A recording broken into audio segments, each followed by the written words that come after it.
Well, hello racing fans, and a warm welcome to our Gallop TV preview show for Monday the 12th of May. Really nice racing on Monday. That's local racing. We in Kabeja on the poly track at Fairview.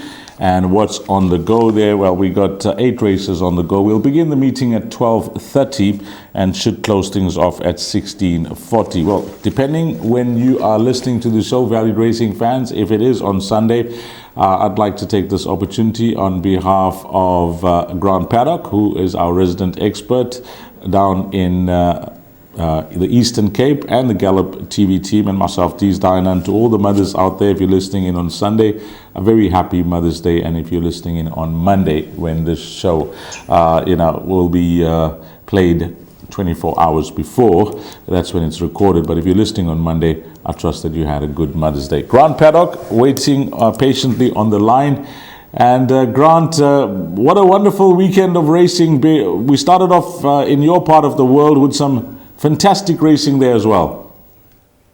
Yeah, morning Dees, morning punters. Happy Mother's Day to all the moms. And yeah, it was an excellent meeting here on Friday. I've got to be honest. Very, very, very well done to Alan Creef. Top win in the Derby, and a very, very good win in the Dahlia Plate by a filly that's going to go very far in her career. Another dance for me. Lovely day's racing, and well done to all those winners on the day. We're just having a quick chat off air about how these horses are doing so well from the Eastern Cape. In particular, Alan Creef's 2-year-olds. He's won in the Western Cape. He's won in the Highveld. Of course, in the Eastern Cape, he just rules with the juveniles. And we're waiting for him to come down to KZN, and he's got a lot of choices to make, doesn't he? Yeah, he's spoiled for choice, to be very honest with you, and he's got the ammunition to be extremely competitive.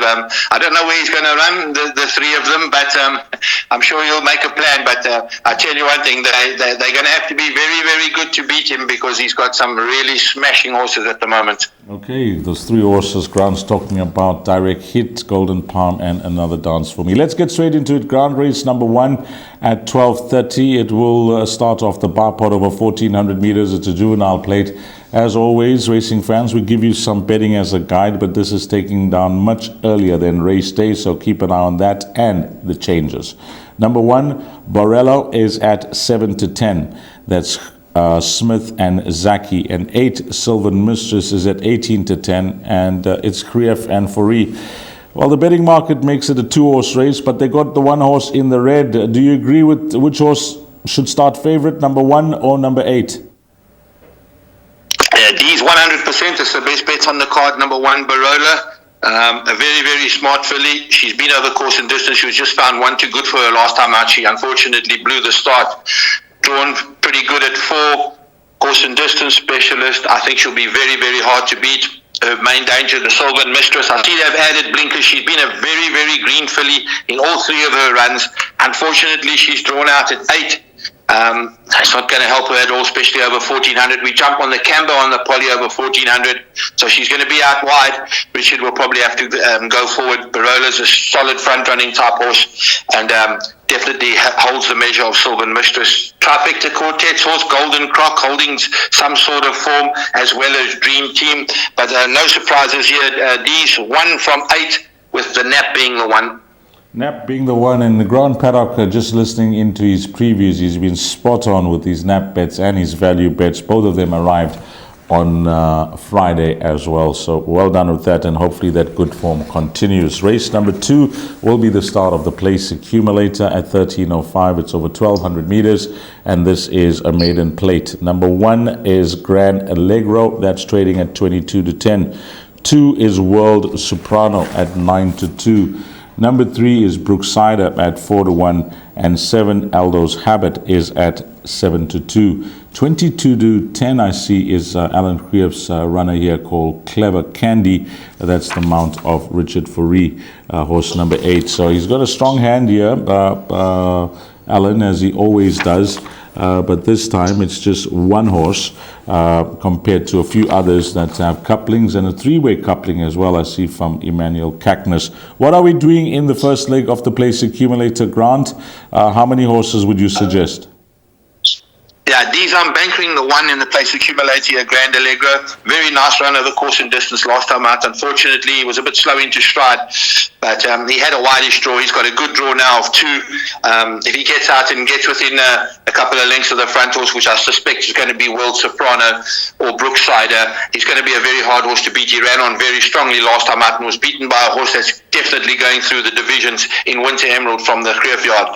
Clever Candy, the joint favourite. She's drawn 4. She got a decent. I don't like the cut back in trip. I've seen they've added the blinkers obviously to sharpen her up and to get her up there, but she came from way off them last time out to run on for second. And I think she'll have to, for third. I don't know if the blinkers are going to make that much of a difference, but it's a lot stronger maiden than what she faced last time out. And I think she's more of a trifecta kind of a horse. I am tipping it 1 Grand Allegro to beat 8, 2, and 3. 8, 1, 8, 2, and 3, and I think play around those numbers for trifectas and quartets, but Grant's outright choice, they're going to be the 22 to 10 shot there, number 1 Grand Allegro. We move along to the big one, the pick 6. It'll begin at 1340, an open maiden over 1600 meters. We bring up the field. Number 1, Mr. Fox, Richard Fourie, Alan Krief. And I'd like to ask Grant on how he thinks his horse has gone down in the Eastern Cape with those 2 runs, and whether the poly track will suit, because it will be the first run on the poly track. That's at 17 to 10. Number 2, Cheerful Charlie B, is at 4 to 1. Then we got number 3, Bomber Bay, at 4 to 1. 6 to 1 shot is number 6, Duchess of Seville. And then 5 to 1, number 7, Open Verse.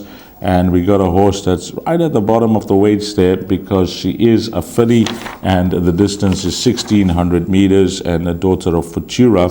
She's got a postage stamp of 53 kgs on her back, and her last start wasn't the worst. Grant, firstly, you've come to know pedigrees and, of horses, and which horses take to the poly track when you work out pedigrees. Some you'd see their action, and you have been, many years in the game. You have an eye for that. But more importantly, the transition from turf to poly for the first time, does it ever concern you? Certain horses it does, especially big accent horses. They don't seem to do me as well on the poly as these ones with the shorter actions. But coming back to this race, this horse, Mr. Fox, having his 3rd run in the province, he's been disappointing his first 2 starts. I thought he'd win both of them. His second start was a hell of a lot better. He's quite an aggressive horse, so the poly track will suit him. He likes to get going and get up there early. He's definitely the horse to beat in a race. It's not a very strong field. Bomber Bay, Cheerful Charlie B are probably his biggest dangers, and then the likes of the filly, Duchess of Seville, Opera Verse, and Preserve Forever. They've had the opportunity. Preserve Forever is probably looking for a touch further. She can run into the back end of quartets. Opera Verse, I'm not sure that she gets the mile. They have tried her. She hasn't really done well over the mile. She's been holding solid form over the 1200s. They're probably trying the mile again. Let's see how she goes. And as I say, Duchess of Seville, she's been horribly disappointing. I've done my life on her, and I'm going to stay away from her on Friday. I really think Mr. Fox is a banker. I'm starting the pick 6 off with a banker, and I'm tipping at 1, 3, 2, and 10. Well, some confidence there from Grant Paddock, and we like that, because that will certainly start off the pick 6 on a very low spend if we bank a number 1, Mr. Fox. And nice to hear Grant saying that on what he's seen of this horse to date, the poly track should be no issue. So banker, first leg, number 1 in the pick 6. Race number 4 is a classified stakes over 1600 meters, and this will be jackpot 1, where horse number 1 is at 7 to 2. Number 2 for Jacks is at 7 to 1. 12 to 10 shot check, Grant, and again it's Fourie and Krief, Green Light Legend, who is going for 3 on the bounce, absolutely faultless down in the Eastern Cape, but both wins have been very good runs to get the job done. So let's see if she can make it 3 on the bounce. Then we go on to number 7, Bosney, who will have to keep you interested on her best form, because every now and again she can put in a blinding performance at big odds. And last time out, I noticed that there was money for her and she just failed. So she's got Nirvana Steli claiming 2.5 at 9 to 2. And then Grant Paddock has given me a heads up on a horse here called Mr. Whistle, because we had a nice chat before starting off the show. and he told me, Dees, please go and watch the replay of the last run of Mr. Whistle, which I will certainly do. But over to you, Grant, for your selections in the fourth. Yeah, thank you very much, Dees. First of all, we start off with the 6-off Green Light Legend. You know, the fillies are best off in these classified stakes. I'm not sure that 12 to 10 is any value at all. She's a filly that comes from way off the place and won 2 good races, but against much, much weaker than this. And she'll have to step up. There's no doubt she's no 12 to 10 shot. She's got to go in your pick sixes and stuff, but she's not a 12 to 10 shot. She's closer to 5 to 2, 28 to 10. Bosnay, on the other hand, holding solid form. She actually won a race that was null and voided for a false start, and then came out and ran a very, very good second. Unfortunately, she's drawn out at 10, but she's a solid front runner. Nervin will definitely get her up there, there's no doubt.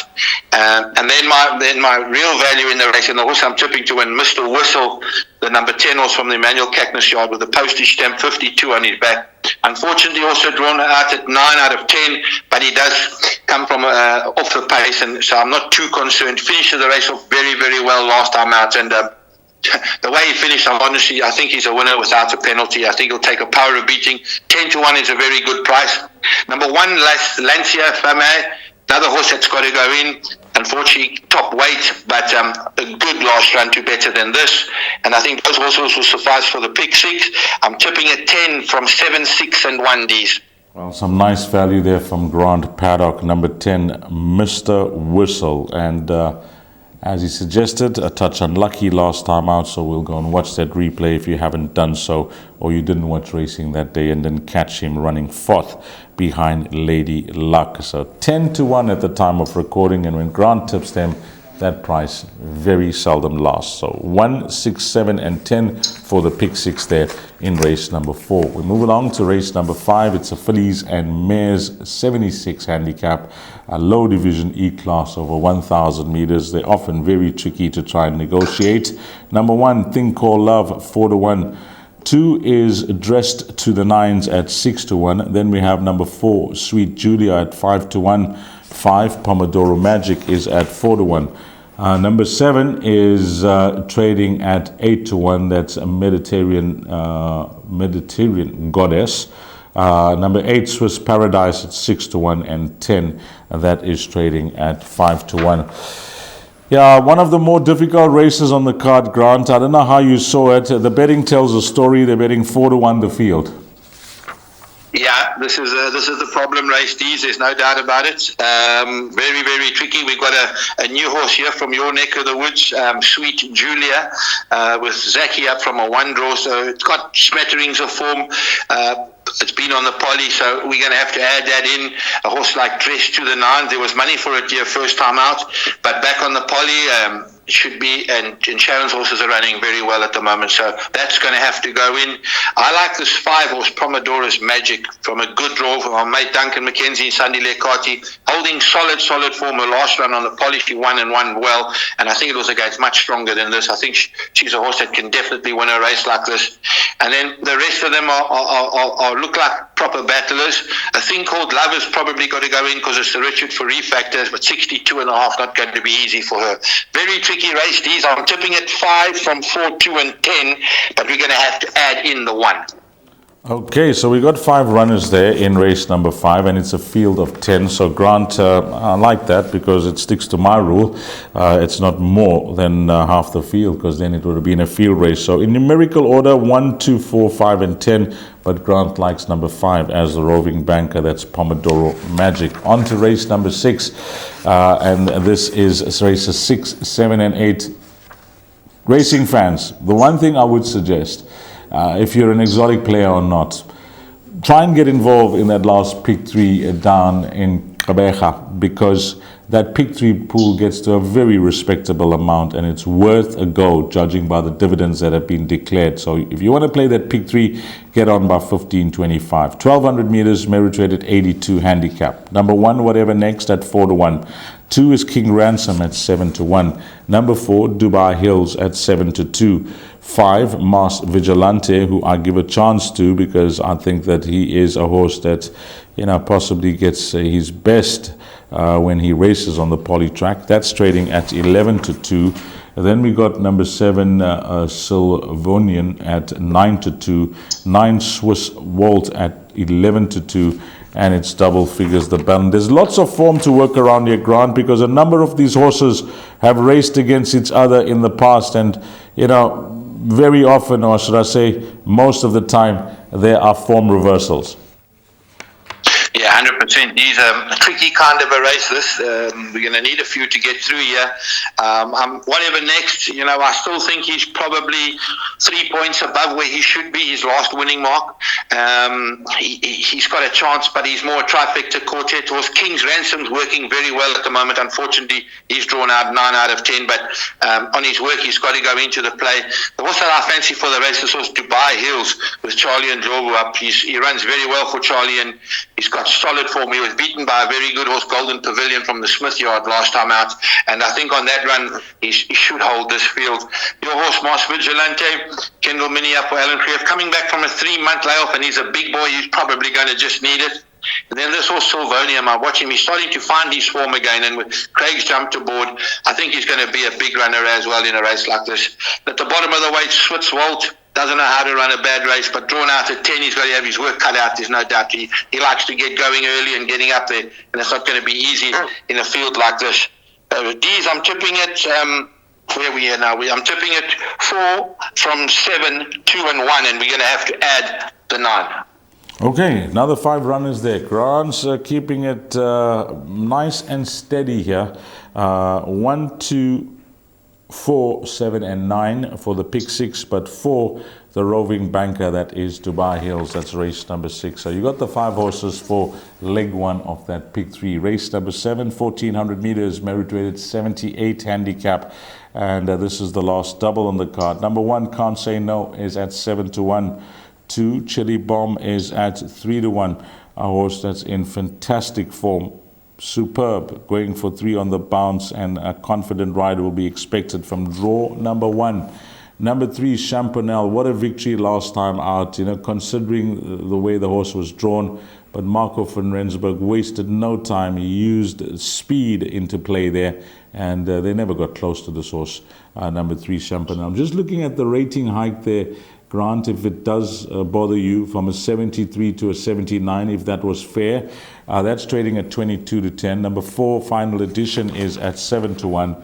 7 is Charlie Malone at 4-1. And horse number 9, Globe Tonic, at 9-2. These 2 horses, I think the winner could come from one of them, Grant, unless you like something else. 2, Chili Bomb, who's in fine style, and 3, Champanel, who's also in excellent form. Yes, 100%. He's absolute boat race for me. I'm in the camp of Champanel. I think he's a very smart horse. I think he's way ahead of the handicapper. I have got no concerns with the 6 points that he got last time out. He won with consummate ease, a solid front-running type horse. We've had a bit of rain overnight and today, and the track is going to be very quick tomorrow. Chili Bomb, the biggest danger, obviously done nothing wrong since he's got here, but he's going to have to up his game to beat this horse, Champanel. And I think that the pick 6 will be just the 2 horses, the 3 and the 2. The quartet horses, Charlie Malone won well last time out against Weaker. He'll have to up his game a touch, and Globetronic to finish up the quartet. I'm tipping at 3 from 2, 7 and 9 Ds, and 2 and 3 in the pick 6. Well, a nice reduce of the spend there. We're just multiplying that perm by 2. Then on to the lucky last, race number 8, 1900 meters, fillies and mares, a 76 handicap. And number 2, Woodland Glade, who's won in the polytrack here in KZN, and she is debuting for Alan Creef, 33-10, wide draw of 11. Number 5, Flight Displays, at 17-10. 6 is Get It Done at 9-2. And then it's double figures the balance. Well, Grant, whilst you've been going through your race-by-race preview, I've been just jotting down some numbers as a guide for our racing fans out there for the pick 6. And I will tell you that before we go into your selections for race number 8, the pick 6 at this point in time is costing us 200 Rand. So it's over to you on how many horses you want to include here in race number 8. D's a lovely race, but I'm going to do something I don't normally like doing going into the last leg, but I'm going to be bankering the 5, Flight Display. She's done absolutely nothing wrong since coming to Port Elizabeth. She ran second in the conditions plate to a 103 rated horse of her merit rating of 75. Never got a penalty for that. And I think she's very, very hard to beat in a race like this. I'm going to be bankering her. If you want to do cover up, I would say horses like Get It Done, the new horse Far Reaching, purely because it's the career factor, and maybe Ladies Alternate, but I think they're going to have to run very, very hard to beat this horse Flight Display. I think she's worth a bet, and I'm bankering her in the back end of my pick 6, and I think I'm going to be tipping at 5 from 3, 6 and 7, D's. 5 from 3, 6 and 7. Use 3, 6 and 7 for your trifectas and quartets, but more importantly, this is it. I've been jotting down a pick 6 whilst Grant has been giving us his views from races 1 through to 8, and this is how it looks. We start off with a banker 1, by 1, 6, 7 and 10, by 1, 2, 4, 5 and 10, by 1, 2, 4, 7 and 9, by 2 and 3, and we start with the banker, so we'll end with the banker. That is banker 5, and the cost of that pick 6, unbelievably, in a competitive card, 200 Rand. Thanks for that, Grant, and over to you for your suggested bet. Thank you very much, D's. Best bet, race 1, number 1, Barola. Value bet, race 8, number 5, Flight Display. And my suggested bets, the place accumulator goes as follows. We open up with Banker 1, by 6, 7, 10, by 2, 4, 5, by 2, 4, 7, by 2 and 3, by Banker 5 for 36 Rand full unit. I'm going to try and add to your best bet there, Grant, which is Mr. Fox, which is Barola. So I'm going to add race 3, number 1, Mr. Fox, because we've banked that in the pick 6, and we're going to add Flight Display in race number 8, because that is also a bank in your pick 6. So that could be a nice all to come around Mr. Whistle each way. What do you think of that? That's a wonderful, wonderful bet. Thanks a lot, Grant, as always. And if you're listening in on Monday, but we are recording the show on Sunday. Grant, I hope you're spoiling the missus down and giving her a good time. Yeah, that's what I'm going to be doing, D's, and good luck to those punters playing tomorrow. Goodbye. Thank you to Grant Paddock, and on behalf of Grant Paddock, Gallop TV, and myself, D's Dine, and to you, the varied racing fan. Hopefully, it turns out to be a wonderful start to a new week for you if you are playing in Gqeberha at Fairview on the Poly track. Until we meet again, you take care.